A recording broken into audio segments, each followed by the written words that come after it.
Hello, everyone. My name is Jacob Fortin. I'm the host of this podcast, Doers Within Emerging Markets.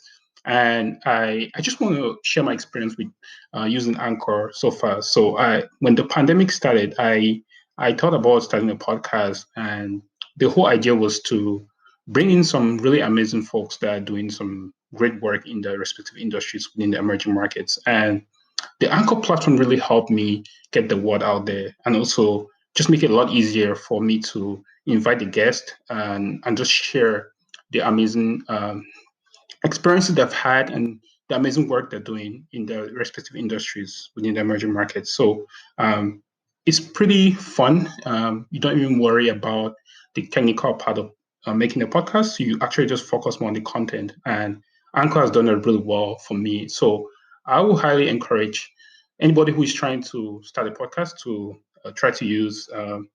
Just check out Anchor, and I think you won't regret it. I'm not a technical person, but if you listen to these episodes that I've been publishing so far, it seems like I know what the technical part of it, but Anchor helps you take care of the technical part, and you just focus on the content. So feel free to check it out. I highly encourage. You won't regret it, and it's right there. You don't pay anything. So in times like this, I think starting a podcast and getting the word out there, irrespective of what you're doing, will be a really great experience. So thank you guys for listening to my episodes. Please check out Anchor, and you will have a great time. So cheers, guys, and see you guys next episode. Thanks.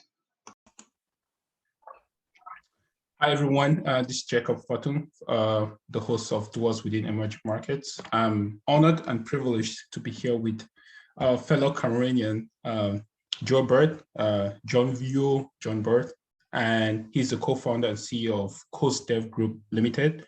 And I just came across his profile on Facebook and the things that he's doing to inspire young entrepreneurs, create an environment where people can think differently, increase team productivity for companies, corporate effectiveness and soft skill training, and all these other things in between. I think I was really inspired by the works just from my exposure on his profile on Facebook. And I think he's doing amazing work in Cameroon that, bring him on this podcast will inspire young people around the world, specifically in Cameroon as well. So please introduce yourself and just give us a little bit background of who you are and what you do in Cameroon. Okay, thank you so much, Jacob, and it's such an honor to be on the show. My name is Javnyuy Joybert, as you rightly said, and I'm into a lot of things, but I prefer to talk about the work I do in the area of business speaking, training, and being an entrepreneur. So my journey into entrepreneurship started about 10 years back. And that's been my passion since then, practicing that. So I co-founded the COSDEF Group Limited, which focuses on designing social solutions for social problems and providing corporate solutions to institutions across Cameroon. And we have had the privilege to stretch across other African countries, which, of course, as a young person in Northwest region of Cameroon, starting a dream, all I wanted was to do work in my small community. If you told me I'll be other countries, I'll tell you you're a liar. So and here we are today, doing a lot of work in different countries and so on. Yeah. That's amazing. That's amazing. Thanks for sharing that. One thing that I hope you can highlight with us here and to our listeners is, can you just give us the process of how you founded your company? And if you can share with us, how was your mindset at the time, how you've been able now to build an incredible company like this, expanding beyond Cameroon? I always say that I am very privileged to run a business that solves the problems I face, and that is why my drive is so massive, because that is the reason. So a brief background, I told you earlier, I did my high school in Bamenda, and I'm from a single mom. So when I was done with high school, which my mom could barely see me through high school, um, she told me when I went back to Kumbu, and she told me either I go back to Bamenda and see what I can do with my life, or I should come back to Kumbu and maybe be a farmer or something. So, and that was the best offer she could give me because she could not see me through university. So I went back to Bamenda, and I loved to, I really wanted to go to university. So I went and I enrolled into the university to read business management and financial management. And, and I didn't know how I was going to pay the fees.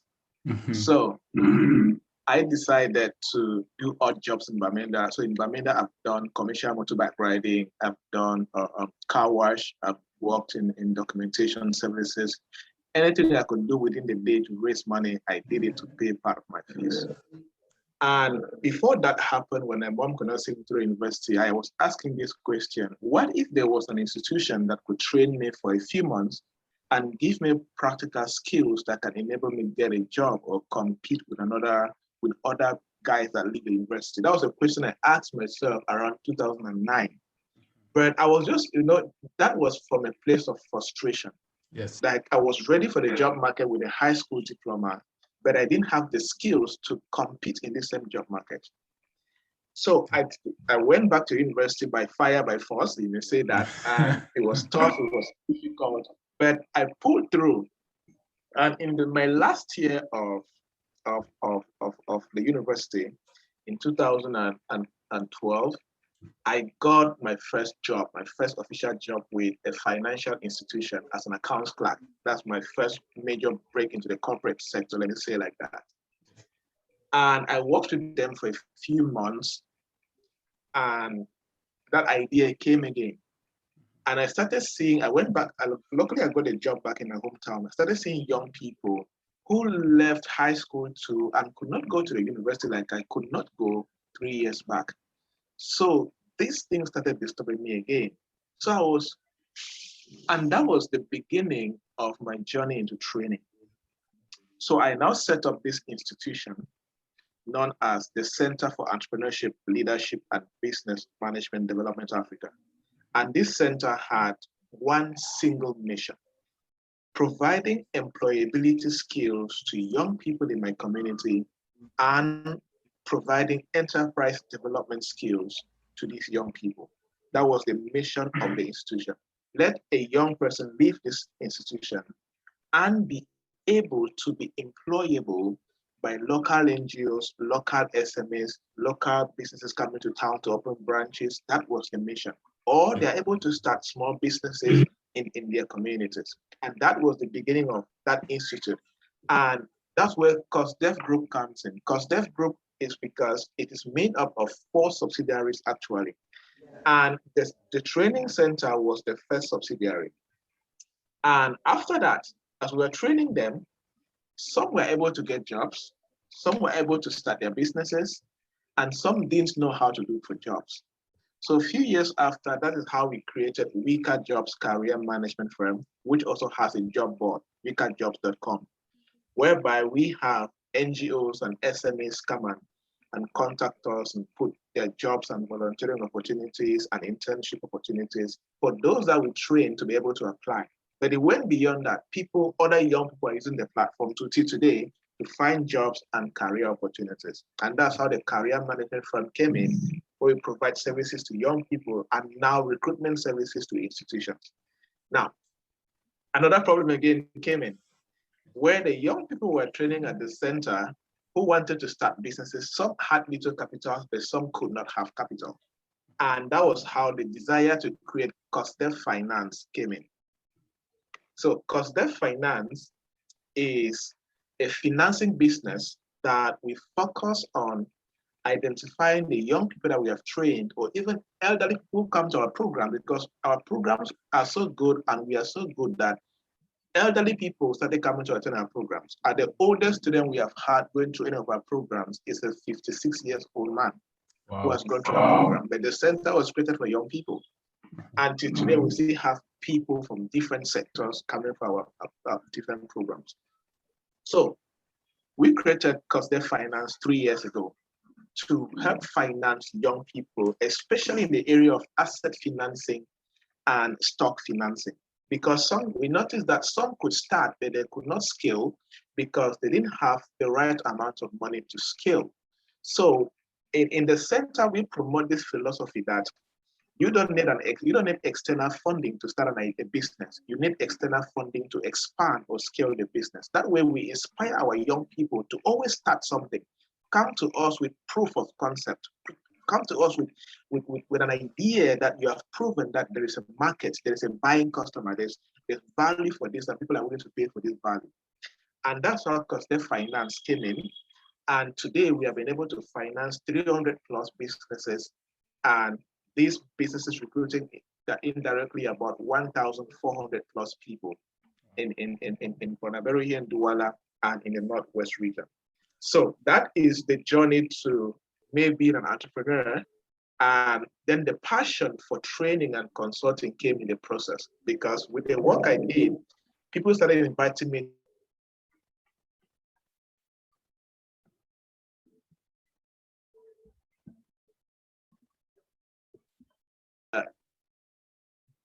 in that process.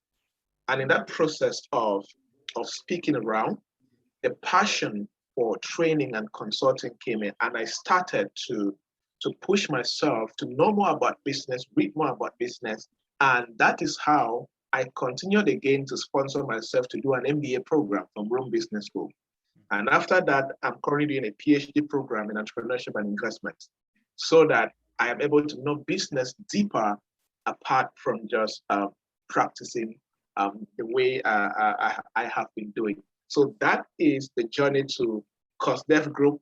We have COSDEF Group today, where there's a training center, there's a career management firm, there is the financing part of it, and there is a corporate training and consulting arm of COSDEF Group. So my journey to this is all about the problems that I faced getting to this level. I'm really inspired.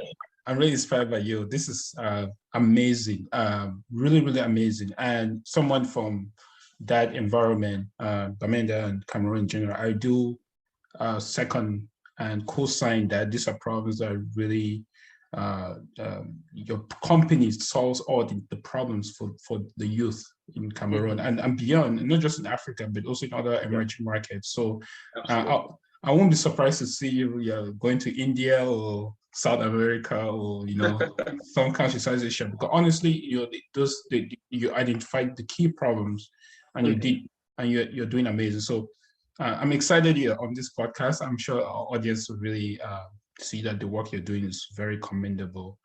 So just a few questions, because you have literally touched everything I had in mind based on your story. What do you think is one of the biggest challenges, roadblocks that is not giving people the ability to understand that what you're trying to do in Cameroon is something that's invaluable, right? I think from a youth that maybe goes to traditional school, goes to secondary school, high school, what do you think is how can we train them or help, the system in general, like the people in power, to understand that what you're doing is the way we have to think about providing jobs to young people and helping them, self-finance themselves, kind of create jobs for themselves and the community. What advice would you give to local governments or to people in power, either private or public, to kind of think of your business as a good route to support youth in Cameroon and beyond? I still believe a lot in the power of awareness and education, because the people that we have been able to work with, especially in a training center, when they come to us and they see our curriculum, our structure, our style of training, and so on, that is how their minds are blown away. Like, for example, we had a training yesterday, Saturday, at the training center, and we had this director of customer experience from a popular bank in Cameroon. And when she went home, she sent me a message that 2 years ago, I was supposed to go to a training in San Francisco by a team led by John C. Maxwell, and I missed that, but I didn't know that there's that value here in Cameroon. So, and that keeps telling us the relevance of the kind of work that we do and how it is very applicable in our community, because we try to make sure that the curriculum we create is very customized to meet the challenges on ground that young people are going through. And one of the best ways to do this is governments and international agencies, they need to intensify partnership with local organizations, because there are things that I know. I've been doing this for 10 years. I have spoken in 1,000+ events in 13 African countries physically, and almost 27 in virtual events and summits. And I've worked with young people every single day from diverse countries through virtual programs. And there are many young people like me who are doing a lot in different sectors, healthcare, technology, and so on, that they know the realities on ground. They know practically how to get this done. So I was talking sometime, I said, like in Cameroon, that our government they need to stop sitting in Yaoundé, in the capital cities, and designing projects for young people in my town in Kumbu that is 13 hours drive day and night before you get there, and they've never been there. They need to leave Yaoundé, leave the capital city, come to Kumbu, make the local players brown, and understand practically how do these young people think, what do they really need, and how can we execute a plan that will meet them at the point of their needs and get them go places. And this goes same for other African countries, Kenya, Tanzania, Zambia, South Africa, any country you can think of. These young people have a way that they look at things. And of course, we cannot despise the gap between that older generation and this generation. We have a way that we look at things. They have a way that they look at things. So education and closing that gap and making sure that there's a strong collaboration. Stop treating some young people as liabilities, start seeing them as assets as far as building sustainable solutions are concerned. That would be very powerful. And then universities and local and private universities need to start collaborating with professionals in the field. I remember one time I approached a university chancellor to come and do a program, and he was asking me if I have a PhD. Am I a doctorate degree? I said, Prof, I don't have that yet, but what I'm going to teach your kids is what they will need after school. And of course, he didn't give me the chance because I was not of his caliber educational wise, you see. But university is an incredible place for a lot of change to happen. A lot of change where you prepare young people to leave, and when they're entering the marketplace, they are well armed with employability skills, they are well armed with the mindset to be able to identify problems and leverage what they learn in school to be very practical in a way that the marketplace will appreciate, and they will be able to see that they can contribute something. Most young people are stranded because they feel helpless after school, because they feel that they have nothing to contribute in the marketplace. Definitely. This is important. This is critical. And I mean, this is something that we need to pay attention to. I'm definitely, having someone like you on this podcast actually really highlights the importance of why we need to have people, international allies, to partner with you to ensure that you have the necessary resources and the necessary tools to kind of keep on doing what you're doing. So I really appreciate you actually highlighting that specifically on a localized level, and for us to really appreciate, the importance of youth, the importance of localizing the market creating opportunities. I think most importantly, to understand the difference in generations and how we kind of, find a common ground. And education, having degrees is not all of it, right? We need to understand what is needed for people to get that training.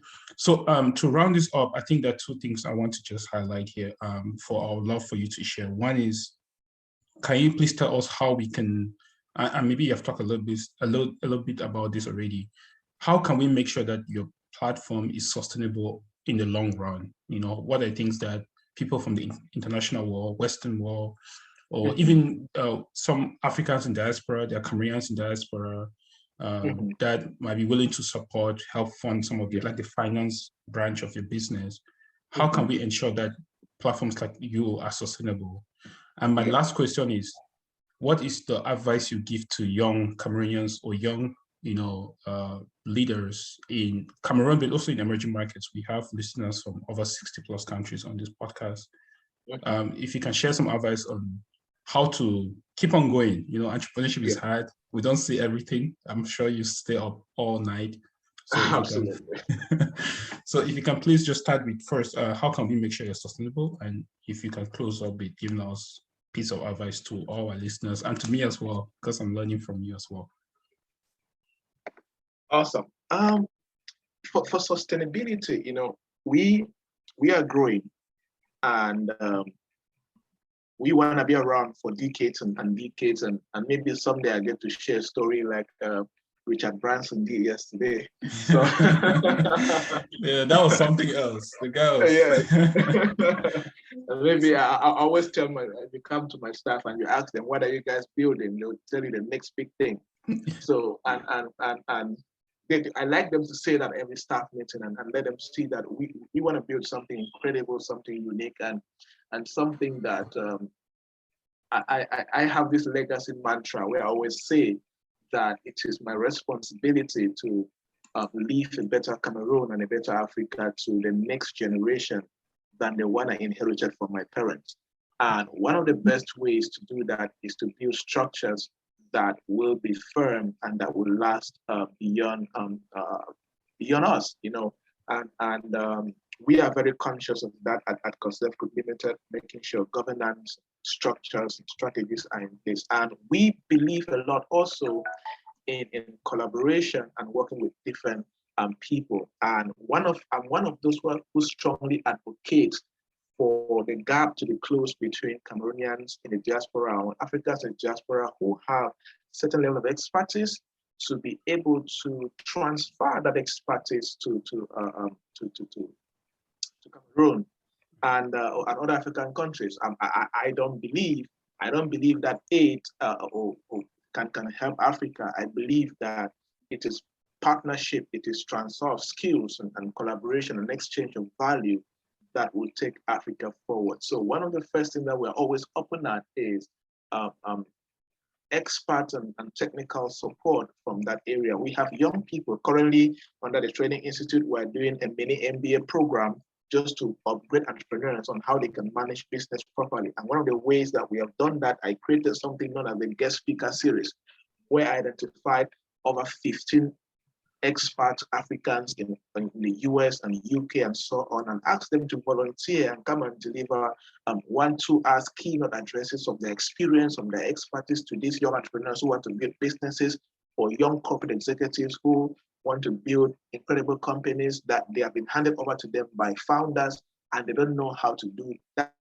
And over the past few weeks, there have been incredible transfer of knowledge and expertise from this diaspora people. And anybody listening, if you find an opportunity to advise a young person back home, please do, because trust me, it is incredible. One of the most challenges that we are facing as young people is skills and knowledge. It's not really a lack of funds, because sometimes they have the funds to start, but they don't have the knowledge to stay sustainable after starting. And if you don't have money, it means you don't have the skills to look for money. That's what I believe. So, and when there is that advice and there's that connection also, if you're able to connect young people, I'm happy with this because platforms like this connect us to more people. People get to hear about the work that we do, and it's a blessing for us and for the work that we do. So opportunities like this are greatly appreciated because they stretch us young Africans to be open to the global scene, and we get challenged, we get corrected, we learn and unlearn, and we will learn, and we get partners who can support us. And of course, as we push ahead, we have young networks who, with the right funding, with the right investments, they can do incredible things. They can employ 100 people. They can scale to more branches. They can introduce new products, innovative ideas, and push the country forward. And we are very conscious of that. And credibility, honesty is a very important part of the work that we do, and transparency. So we are always very, very open for that support and collaboration. And of course, just learning from us, just interviewing us and know how we do this help us a lot to also get to know more about that. About the advice to young people in Cameroon and Africa, I am a believer in value creation. I am a believer in value creation. If you want to go to the next level, get the skills that the next level requires. It's a very important quote to me, because I believe that one of the reasons we are where we are as a continent is because we missed a lot when it comes to value creation and being competent to be able to cause change, to cause innovative transformation. And any young person, no matter where you are, one of the biggest blessings we have had in the last 10 years is internet penetration, the smartphone penetration. And this comes with a lot of incredible benefits that you can leverage on YouTube, on Google, on various platforms, and you can learn from some of the smartest people across the globe. One thing that you should not play with should be building yourself and building the skills that you need to win in your sector, to dominate in your sector. If you're not able to create value, nobody will be able to give you money. I always say that passion and natural talent will not make you rich. But when you convert passion and talent into a skill, it is a skill that creates the value, and it is the value that makes you a wealth creation, a human being, and somebody who can create impact in the community. And secondly, it is very important for us to go back to the basis of humanity. I think this is dying out. What am I talking about? I'm talking about kindness. I'm talking about humility, love for one another, credibility, and honesty. These basic things are dying out among young people, among even the elderly people. And this is not something, no matter what we want to achieve, serving one another is still one of the biggest blessings. And I've always preached among my community and my colleagues, I don't need to lose for you to win. You don't need to lose for me to win. I need to win for you to win. And if we have that mindset and that support, is going to strongly get us places. And of course, learn to connect, learn to stretch out to and meet new people, which not be comfortable with the people that we already know. Let us stretch out and be open to learn and relearn. The world is changing so fast.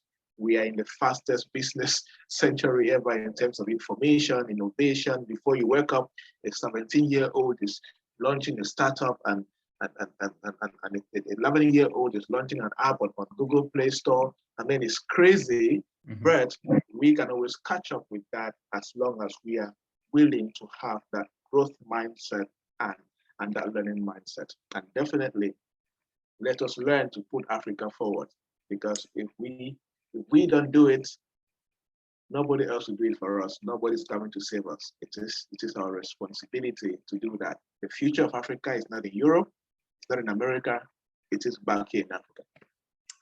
And this, I'm inspired. I have to reevaluate, also how I look at myself, and also how, how I think of, how we should create impact on the African continent. You clearly stated it, truly inspiring. To all the listeners out there, I'll put in the links of this amazing brother from Cameroon on the below at the podcast write-up, which you'll be able to access on Spotify and everywhere else you listen to your podcast. Your story is remarkable. As a fellow Cameroonian, I'm truly inspired, and I'll always be here. Now we're connected, I'll always be here to support you. And thank you so much for inspiring us today. Thank you. Yeah, thank you so much. And to all our listeners, it's a pleasure to have bro, like, please, what's the first name? Javnyuy. So Javnyuy. try to pronounce the NYUY as NUI. NUI. Okay. Javnyuy. Joybert. Perfect. Now you sound like a salt man. I'm from Balinyonga, I'm trying to get but it's such a pleasure to have you. Thank you so much for your time. Thank you for providing us with tangible and I think the way we have to think about ourselves as Africans and how we have to transform our continent from within. So thank you again. And thank you so much. Hopefully I can get you back on the podcast. So thank you. Definitely. Okay. Yep.